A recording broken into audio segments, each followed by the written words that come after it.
The video which you are about to see is an account of the tragedy which befell a group of 3 Rangers of the Night's Watch, in particular Will and his inexperienced brother Waymar.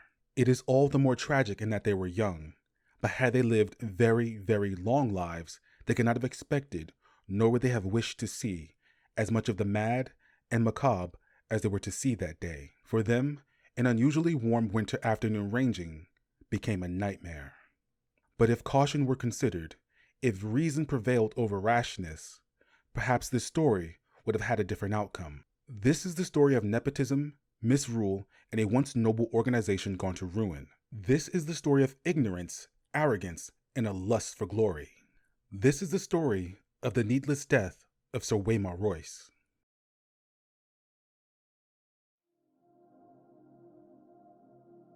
Sir Waymar Royce was born in the Vale, the youngest son of Yohn Royce, Lord of Runestone. As a lord's son, he no doubt had the typical highborn upbringing, regular lessons with the maester, training sessions with Runestone's master-at-arms, and learning how to navigate the perilous pitfalls present in Westerosi high society. At some point, he was knighted. Sir Waymar was Yohn Royce's 3rd son. He also had an unknown number of daughters, which meant dowries. With so many responsibilities to his other children, especially the heir and the spare, Waymar was in a difficult position. A position most third-born sons find themselves in. Inheriting the title of lordship or any other land-holding title was not likely to happen. Marriage prospects would also be quite low. Waymar would have to find his own way in this world, especially if he was seeking to make a name for himself, which is perhaps why he took the Black.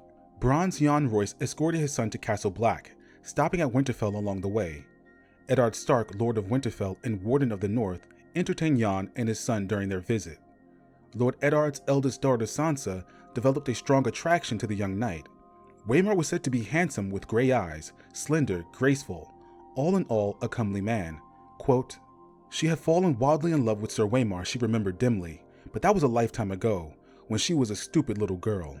Before her experiences in King's Landing, Sansa believed knights in life were like the knights in her favorite songs and stories, that they were kind, chivalrous, and protected the people. No doubt she felt the same of Sir Waymar. Perhaps she even thought Sir Waymar taking the Black was a brave, selfless decision, that he was going off to fulfill a noble calling, to swear a lifelong vow to defend the realm against the wildlings, their savage leader, the king beyond the wall, and the others.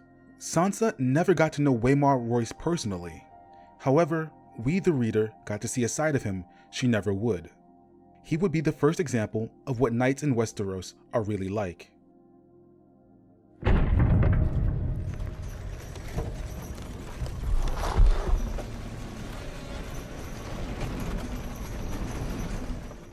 It came to pass that Jeor Mormont, Lord Commander of the Night's Watch, required a ranging beyond the wall. He assigned 3 Black brothers to the task. They were Will, Garrett, and Sir Waymar Royce. Waymar requested the right to lead the ranging, claiming that it was his due as a knight. Commander Mormont caved to those demands. This was the first mistake that would lead to the tragedy. Garrett was a man past 50, worn by the weather. The cold had claimed both of his ears, several toes, and even a finger. It had also claimed his blood brother as well. He had been on the wall since he was half a child, decades of experience under his belt. The cold had been in him, taken parts of him.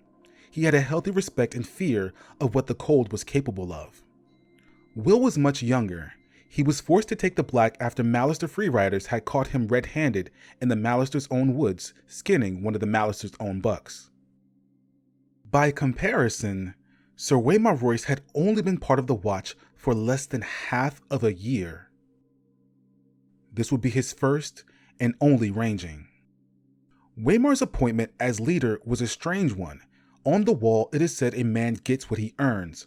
With less than a year as a sworn brother, Waymar did not earn the right to lead a ranging. He had never been beyond the wall before. By all accounts, he was still a green boy with a hint of summer still on him. By all rights, Lord Commander Mormont should have denied Waymar's request. Waymar's title of knight had no bearing on the wall, but he felt compelled to give in to Waymar's demands out of fear of offending his Lord Father. Quote, "The old man warmed his hands before the fire. I sent Benjen Stark to search after Yohn Royce's son, lost on his first ranging. The Royce boy was green as summer grass, yet he insisted on the honor of his own command, saying it was his due as a knight. I did not wish to offend his lord father, so I yielded. I sent him out with 2 men I deemed as good as any in the watch. More fool I. Fool, the raven agreed. Fool, it called again. The watch's numbers were low, the lowest since its inception. To compound the issue, the order was bleeding members steadily, many of which were lost on felled rangings, feared killed by the wildlings or darker forces. Potentially offending a lord of such an old house could make recruiting matters even worse, even if that meant appointing an ill-equipped individual on such a dangerous task. The day came where Will, the tracker, came upon the wildling raiders' camp. He found all 8 of them dead. Garrett feels something unnatural in the air and suggests the group starts back. Sir Waymar disagrees, questioning Will further about the corpses. Will reports he found all the bodies prone on the ground, unmoving. Waymar wonders what could have killed all 8 wildlings in such a fashion. Garrett suggests the cold. Having lost several parts to frostbite, he would know. Waymar remains unconvinced. The weather had not been cold enough to kill these past few days. Even the wall had been weeping under the unusual warmth. Will is reluctant to agree. But in the lands beyond the wall, there exists an enemy that brings the cold. Or is it the cold that brings the enemy? However you choose to puzzle it out, the creeping cold, the kind that leaches into your bones and can freeze your blood, is unpredictable because it moves through forces that some may consider to be unnatural. It's a controlled cold, able to be directed, a cold that comes with the others. Garrett senses their presence but never says so outright. He knows what killed the wildlings and how. Will feels something is off as well.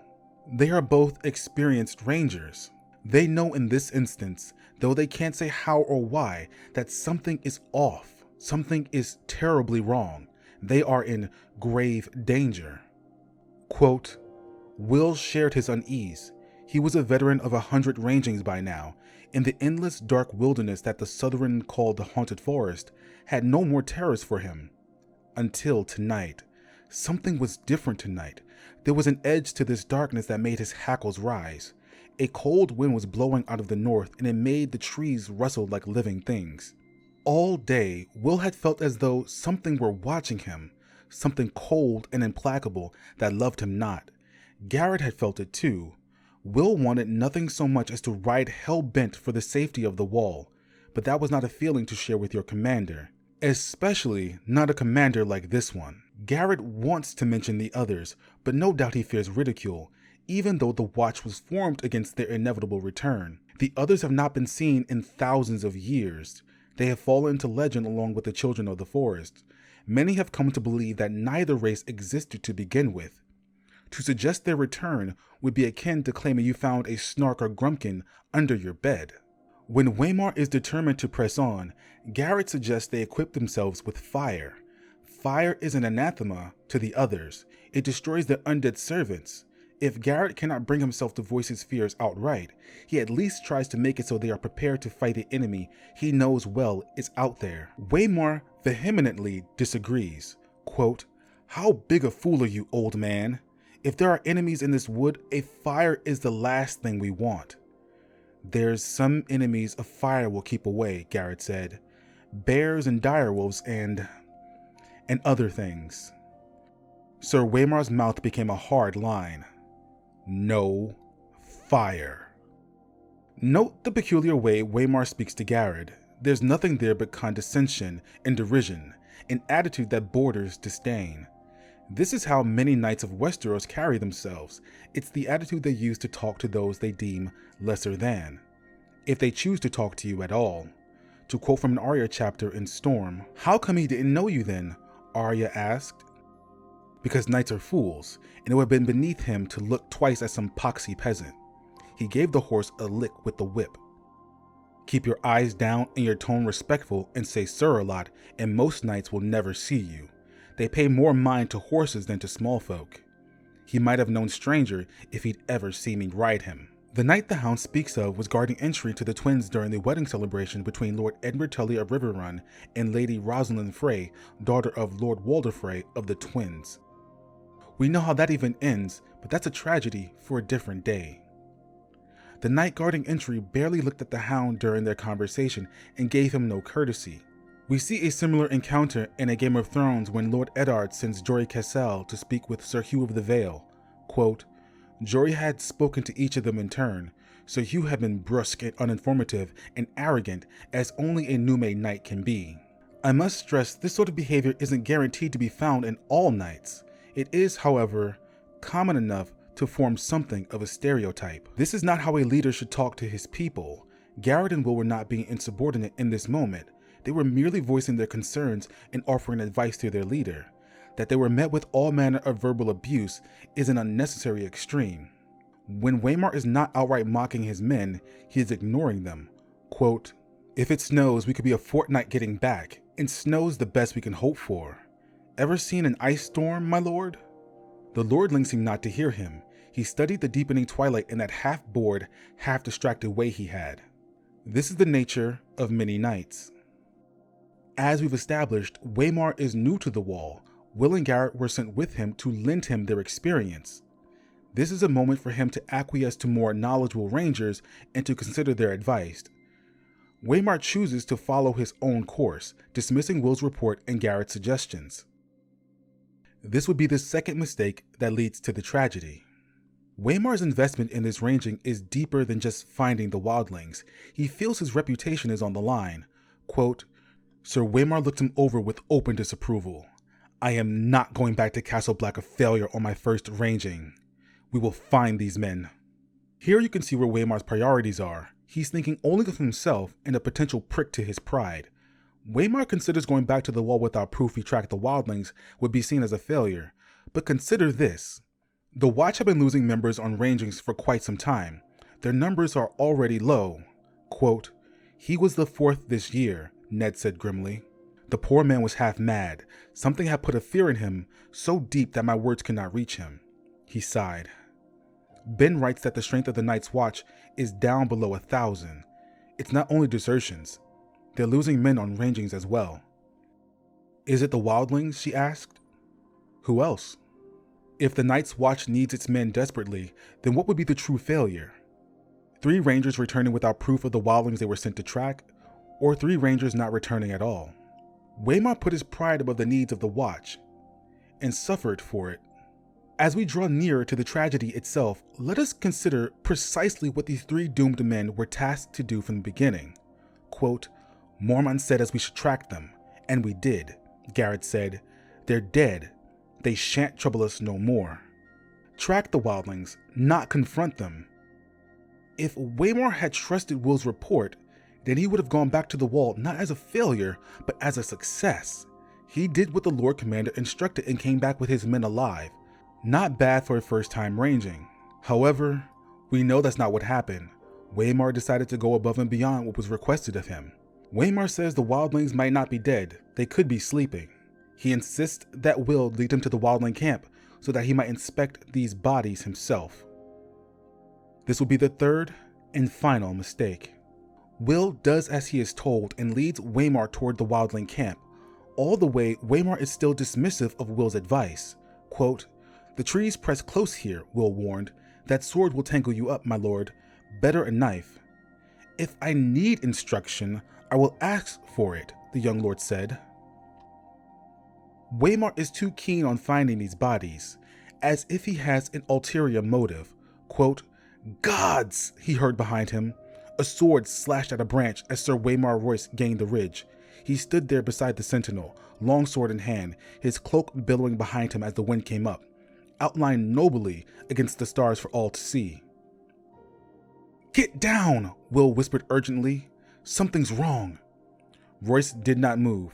He looked down at the empty clearing and laughed. Your dead men seem to have moved to camp. Again, the refusal to listen to good sense. Will approaches the edge of the wildling camp silently. Waymar, by contrast, crests the ridge with a shout, not even bothering to crouch or lay low. This would have alerted the wildlings to their position, had they been there and alive. Waymar didn't care about stealth. He had no intentions of hiding. He approached the camp with a drawn sword and a shout because he wanted a fight. He wants a story to tell when he returns to the Wall, and not just a simple report of 8 dead bodies. Waymar wants to proudly say not only did he track them, but he slew them.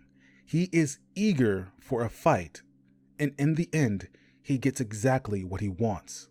But he'll not live to tell the tale. Will is sent into the trees to scout for the wildlings, but finds nothing. It is in that moment when Waymar is all alone that the cold wind begins to rise. It is then that Waymar begins to feel what Garrett and Will have already felt. The sense of dread, the sense of a malevolent presence in the wood. It is only then that Waymar finally begs for their help, for their understanding. But by then, it's far too late. Quote, "Will, where are you?" Sir Waymar called up. "Can you see anything?" He was turning in a slow circle, suddenly wary, his sword in hand. He must have felt them, as Will felt them. There was nothing to see. "Answer me! Why is it so cold?" But the time to speak of the cold is not when you're standing in it.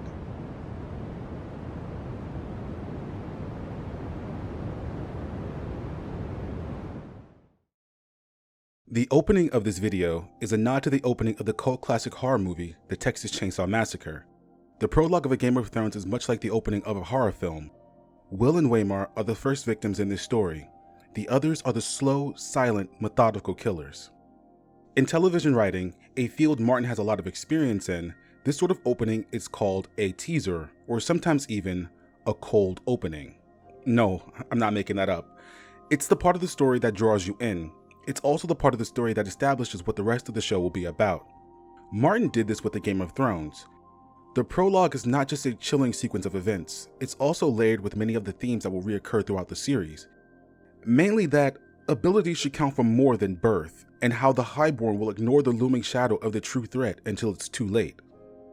It might seem an odd thing to make a video taking Waymar Royce to task, but I wanted to do this video because I've seen some interesting reinterpretations of the prologue over these last few years. I've noticed Waymar Royce getting a lot of praise for his actions, people claiming that Waymar was right in everything he did that day, and it was Will and Garrett that were wrong, that Waymar was right to doubt Will's report and to ignore Garrett's concerns. Waymar was a hero, Will and Garrett were foolish cravens. It seems some have forgotten what the prologue was intending to tell the reader. To say that Waymar was right is to miss the point. Will reported the wildlings were dead, and they were. Both he and Garrett felt a supernatural presence lurking in the wood, and they were right. A presence that wanted to do them harm.